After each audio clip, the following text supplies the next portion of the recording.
Alright, so for 46, we're going to evaluate the function f of x at 4 different values. The first one is when x equals 1. So you set it up like synthetic division. The 1 inside that backwards L, and then 4 minus 16, 7. I'm looking at the coefficients. Now there is no x, so we put a placeholder, 20. Bring down the 4. 4 times 1 is 4. Combine the negative 16 and 4.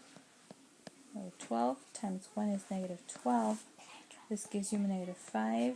Negative 5 times 1 is negative 5. Combine, you get negative 5. And then negative 5 again, so that's 15. So f of 1 is 15. Okay. For part B, they want you to evaluate f of negative 2. So it's set up right there. So you've got, bring down the 4, negative 8, that's negative 24. Then you have 48, that's 55. What's 55? Negative 110. Bring down the negative 110.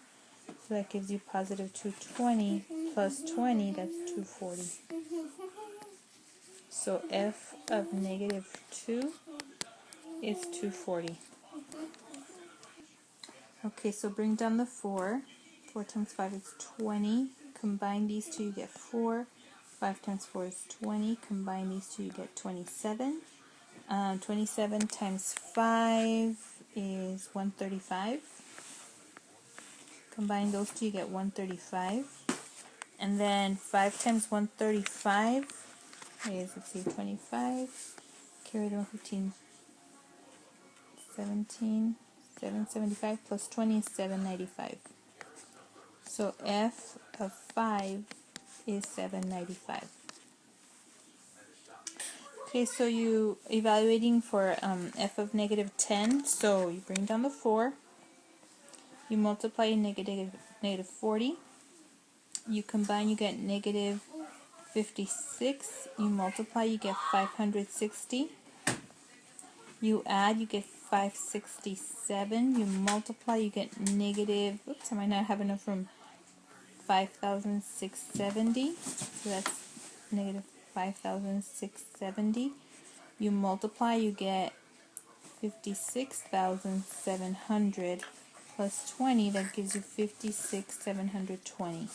So f of negative 10 is 56,720. So for 47, we want to show that x equals 4 is a solution of this cubic function. Now we cannot factor this like a quadratic because this is not twice as big as this degree right here. So we've got to use other means. So we're going to try 4.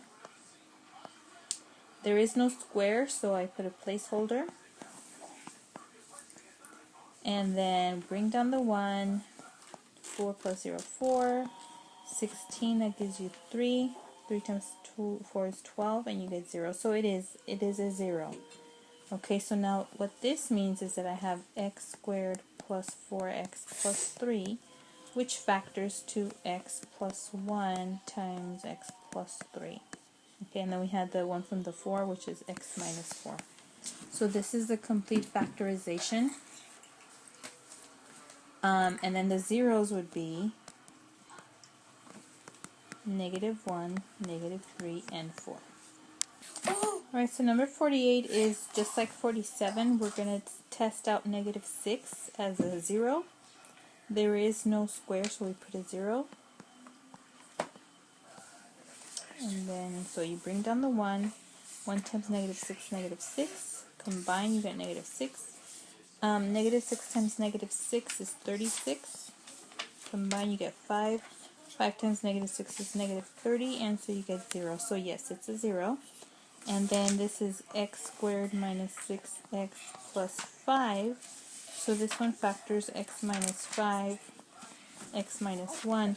And then from the minus 6, you have x plus 6. So this is the complete factorization of that cubic function. So we say the zeros are 5, 1, and negative 6. Alright, for 49, we're going to test out Remember negative you're 3 gonna halves. tell them? Next time, puppy. Okay. So negative 17, 12. No need for a placeholder on this one because we have a term for every degree. Pause it for a little bit. So we bring down the 2 and we multiply 2 times negative 3 halves. So the 2's cancel because remember it's negative 3 over 2 times 2 over 1. So the 2's cancel. So that gives you negative 3. You combine, you get negative 20. When you multiply by negative 3 halves, 2 goes into 20 10 times. 10 times 3 is 30, and a negative times a negative is positive. So here we have, 42. 2 goes into 42 21 times. 21 times 3 is 63, and it's negative. And that's what you get here. Now notice that all the numbers here are even, so I can factor out a 2 and write it as x squared minus 10x plus 21. Okay, that's the same. It's the same as the 3 numbers that I have there. I just factored out a 2. The reason for that is so that when I it's easier to factor if you need to take out a GCF anyway. So I'm going to factor out a 2, so that's why I did that. So factors of 21 that add up to negative 10 are 7 and 3, negative 7 and negative 3. Oops. And then from the one they gave you, it's x plus 3 halves.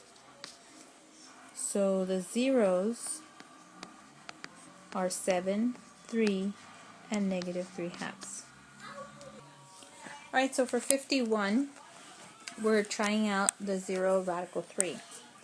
So treat it like you do any other number that we've worked with before. So put 1, 2, negative 3, and negative 6.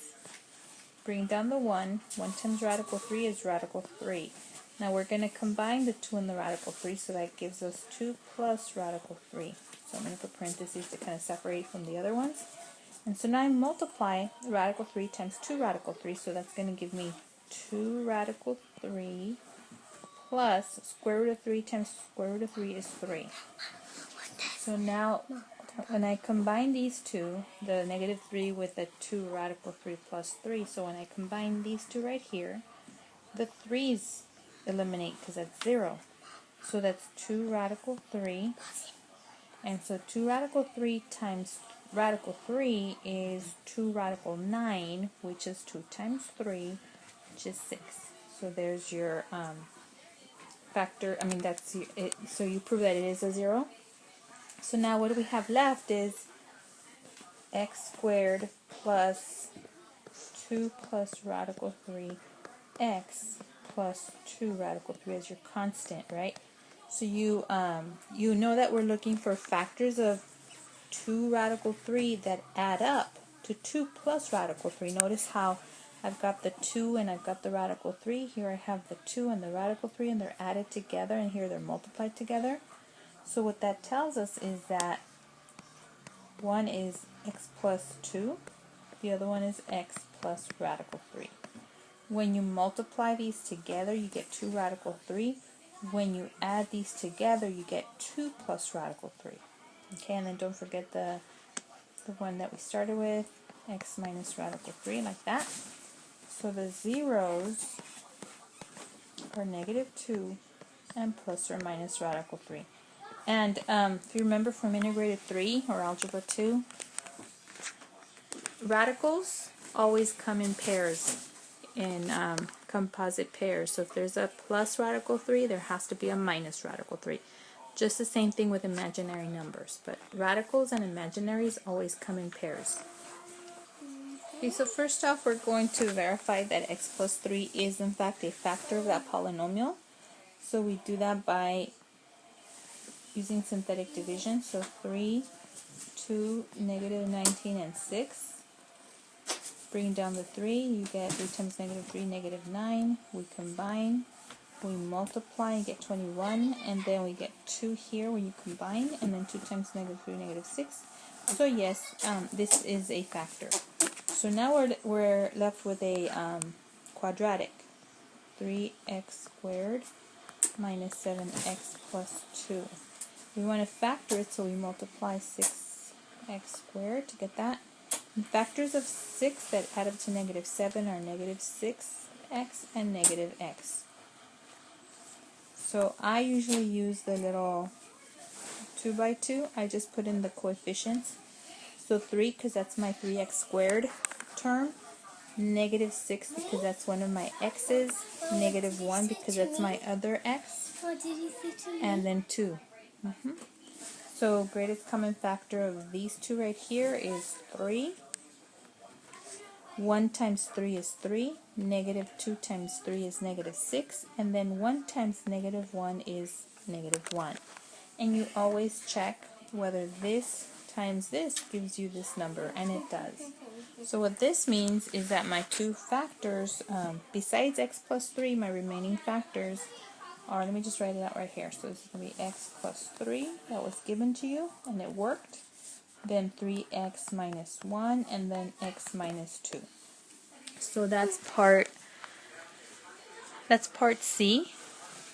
So that's B and C combined, right? And then so list the zeros.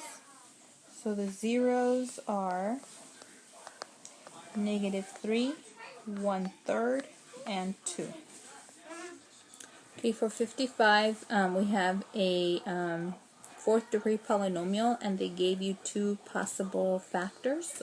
So we're going to start off by testing the x minus 5 as a factor. So we put 5, 1 minus 4 minus 15, 58, and negative 40. So bring down the 1. 1 times 5 is 5. 5 minus 4 is 1. 1 times 5 is 5. Combine them, you get negative 10. And then negative 50. You combine, you get 8. 8 times 5 is 40, and it works. Okay? For negative 4, because x plus 4 would give you a negative 4, I use the reduced polynomial. So the coefficients of the reduced polynomial would be this one. I do not use the original one because, again, you're factoring it, so you're getting it reduced step by step. So 1, 1 minus 10, and 8. So bring down the 1. 1 times negative 4, negative 4, then negative 3, 12, then 2, then negative 8, and 0. So that one, we confirm that it works, right? So the 1, negative 3, 2 means x squared minus 3x plus 2. So that breaks down as x minus 1, or factors, times x minus 2.